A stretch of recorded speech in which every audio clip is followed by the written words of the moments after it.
Selamat datang teman-teman semua yang mungkin kalian kesini karena terklikbait ya, yang mudah-mudahan materi yang nanti akan saya sampaikan itu bermanfaat bagi teman-teman semua.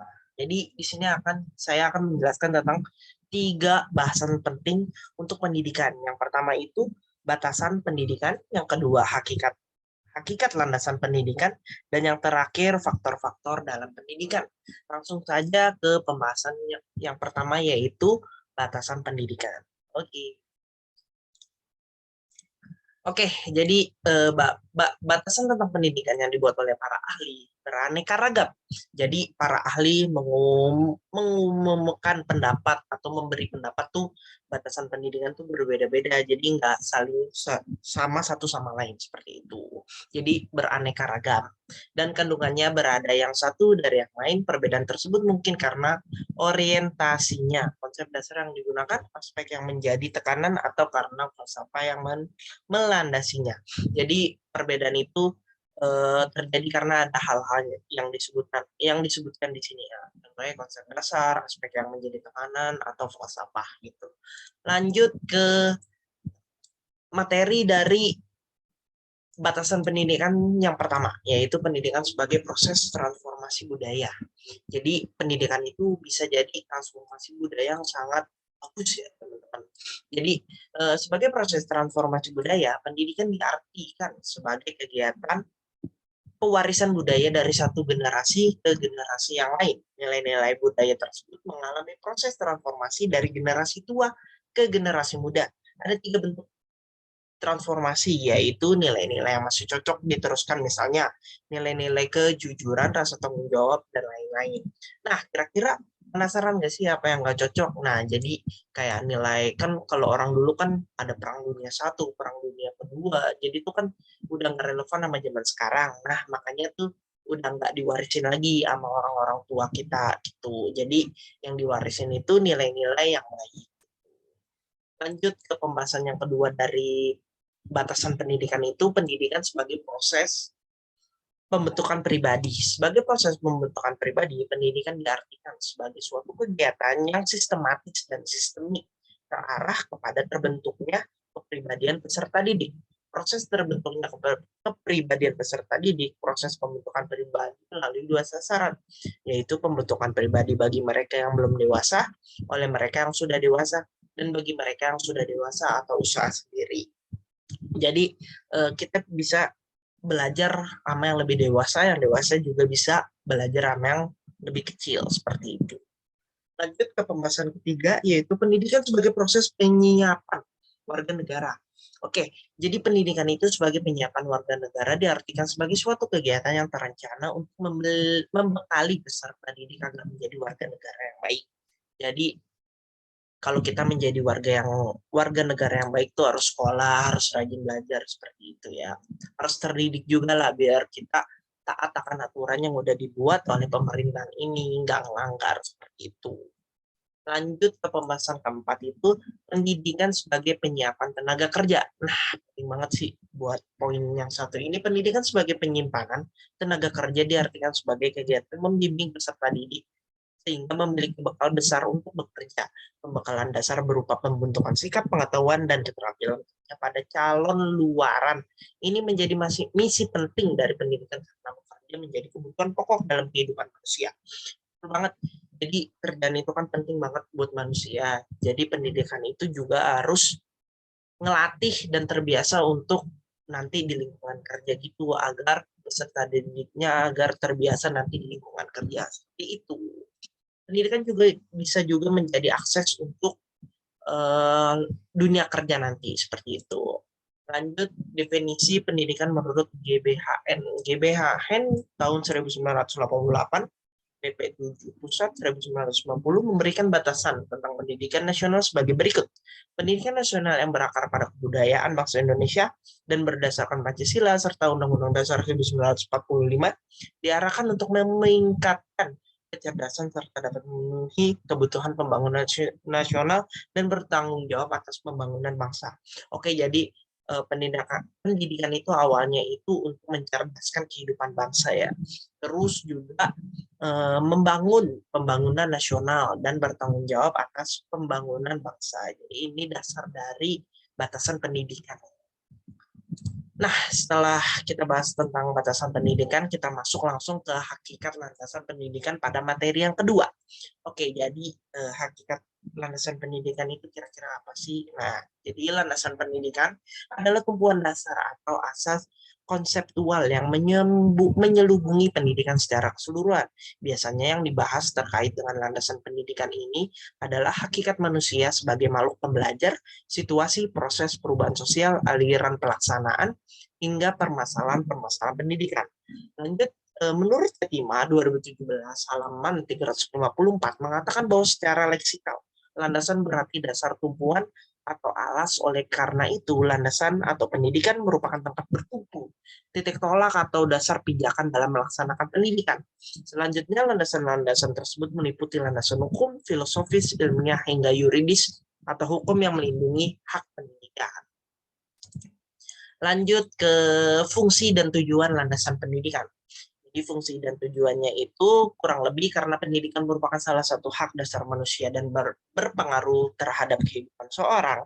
Tanpa landasan yang jelas, salah-salah pendidikan dapat menjadi sesuatu yang mencengkram manusia lewat komersial dan kekhususan yang berdampak pada kesenjangan pendidik. Kita sebagai bangsa yang telah mengalami kolonialisasi belajar melalui cara yang tadi akan hal tersebut. Jadi pendidikan itu kadang kalau emang orang-orang nggak pada bisa sekolah, nggak pada bisa belajar kan juga jadi sedih gitu. Di zaman Belanda banyak orang-orang Indonesia tuh yang nggak bisa sekolah gitu karena emang nggak boleh seperti itu. Lanjut ke fungsi landasan pendidikan itu yang pertama sebagai pijakan utama yang kokoh dan adil untuk memastikan keadilan pendidikan seperti dalam landasan hukum pendidikan. Selanjutnya, barometer utama untuk memastikan kualitas pendidikan yang terarah sesuai dengan kebutuhan dan tujuannya. Selanjutnya, landasan perlindungan hukum untuk menjaga keadilan dan pemerataan pendidikan. Yang terakhir, pelindungan fungsi pendidikan pada pakemnya agar tidak disalahgunakan untuk hal yang buruk. Lanjut ke tujuan landasan pendidikan. Tujuan landasan pendidikan yang pertama itu pendidikan menjadi hak seluruh manusia tanpa syarat apapun. Jadi penting banget semua umat manusia harus berkependidikan atau dapat fasilitas pendidikan seperti itu. Yang kedua, pemerataan pendidikan baik dari segi kuantitas maupun kualitas bagi seluruh umat manusia. Terjaganya hak pendidikan bagi seluruh kalangan tanpa terkecuali. Jadi ini yang udah dijelasin tadi, jadi semua rakyat kecil, mau orang kaya, orang miskin tuh harus bisa sekolah gitu. Jadi selanjutnya pendidikan berfungsi sebagaimana mestinya, yakni memajukan dan membantu manusia untuk dan tidak disalahgunakan untuk hal yang negatif. Jadi adanya pendidikan ini untuk mencerdaskan manusia ya, bukan semakin pintar tuh kita semakin melakukan hal-hal yang negatif gitu. Bisa jadi adanya pendidikan itu membuat kita melakukan hal-hal negatif gitu. Lanjut ke asas unsur pendidikan. Asas dan unsur pendidikan. Asas atau prinsip pendidikan merupakan tumpuan intrinsik pendidikan, namun sejatinya pendidikan menyangkut banyak umat dan hal yang menaunginya, dan disitulah landasan pendidikan hadir. Maka sebelumnya menyentuh landasan-landasan pendidikan yang biasa dikaji dan digunakan di Indonesia, terdapat inti pokok dari dalam pendidikan yang harus dipahami terlebih dahulu, yakni asas dan unsur pendidikan, seperti itu. Jadi kita udah ngejelasin tentang batasan pendidikan dan landasan pendidikan. Selanjutnya kita akan ngebahas materi yang terakhir, yaitu faktor-faktor dalam pendidikan. Jadi faktor-faktor dalam pendidikan itu memiliki arti pendidikan berdasarkan Undang-Undang Nomor 20 Tahun 2003 tentang Sisdiknas, yaitu pendidikan adalah usaha sadar dan terencana untuk mewujudkan suasana belajar dan proses pembelajaran agar peserta didik secara aktif mengembangkan potensi dirinya untuk memiliki kekuatan spiritual keagamaan, pengendalian diri, kepribadian, kecerdasan, akhlak mulia, serta keterampilan yang diperlukan dirinya, masyarakat, bangsa, dan negara. Jadi kurang lebih seperti itu ya. Lanjut ke pendidikan menurut Ki Hajar Dewantara, itu itu tuntunan dalam hidup tumbuhnya anak-anak, maksudnya yaitu menuntut segala kekuatan kodrat yang ada pada anak-anak itu agar mereka sebagai manusia dan sebagai anggota masyarakat dapat mencapai keselamatan dan kebahagiaan yang setinggi-tingginya. Mungkin di zaman Ki Hajar Dewantara itu masih ada penjajahan, jadi salah satu ngelawan bentuk perlawanan penjajahan itu melalui pendidikan. Jadi anak-anak harus dididik untuk mengeluarkan potensi-potensi dalam dirinya dan mencapai kemerdekaan. Mungkin pada zaman Ki Hajar Dewantara pendidikan tuh dianggapkan seperti itu gitu. Tapi tujuannya sama, untuk pendidikan itu untuk belajar dan menambah wawasan. Lanjut, dalam pendidikan terdapat beberapa faktor, antara lain faktor yang pertama itu faktor tujuan. Dalam kegiatan pastinya kita akan membahas apa yang akan kita tuju. Dalam pembahasan tersebut pastinya yang akan membawakan dampak positif, salah satunya bagaimana cara mencerdaskan peserta didik. Nah, yang pertama itu ada faktor pendidik. Dalam faktor pendidik dibagi menjadi dua kategori. Yang pertama, pendidikan menurut kodrat. Yang kedua, pendidikan menurut jabatan. Jadi pendidikan menurut kodrat itu, pendidikan kodrat ini yang diberikan kepada orang tua, kepada anaknya melalui kasih sayang. Pendidikan menurut jabatan itu, guru diberi tanggung jawab oleh orang tua, murid untuk mengajarkan sikap-sikap baik sebagai kelanjutan orang tua di rumah. Jadi pendidikan itu harus penting baik di rumah dan di luar. Kalau di rumah kita harus dididik oleh orang tua kita sendiri, seperti itu. Orang tua juga wajib mendidik anaknya dengan baik dan benar. Kalau di luar ada sekolah-sekolah umum atau tempat-tempat belajar, itu akan dididik oleh pendidikan menurut jabatan, contohnya seperti guru, guru les, dosen, dan lain-lain seperti itu. Terus ada juga nih yang ketiga, yaitu faktor lingkungan. Lingkungan merupakan faktor kedua untuk peserta didik setelah keluarga, di mana lingkungan juga berpengaruh untuk pertumbuhan peserta didik. Benar banget, jadi kalau misalkan lingkungannya kotor atau tidak bersih atau lingkungannya itu juga anak-anak dalam pendidikan itu nggak bisa berkembang. Jadi lingkungan merupakan salah satu faktor utama juga lah dalam memajukan pendidikan.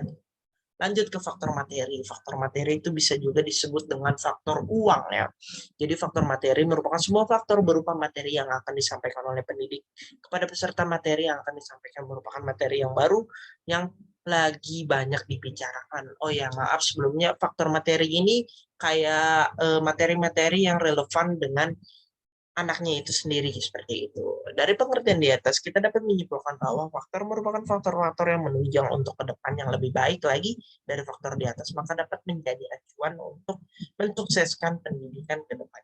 Jadi, oke, mungkin cukup sekian pembahasan saya terkait tentang batasan pendidikan, landasan pendidikan, serta faktor-faktor pendidikan. Kalau banyak-banyak salah kata, kurang lebihnya mohon maaf. Assalamualaikum warahmatullahi wabarakatuh.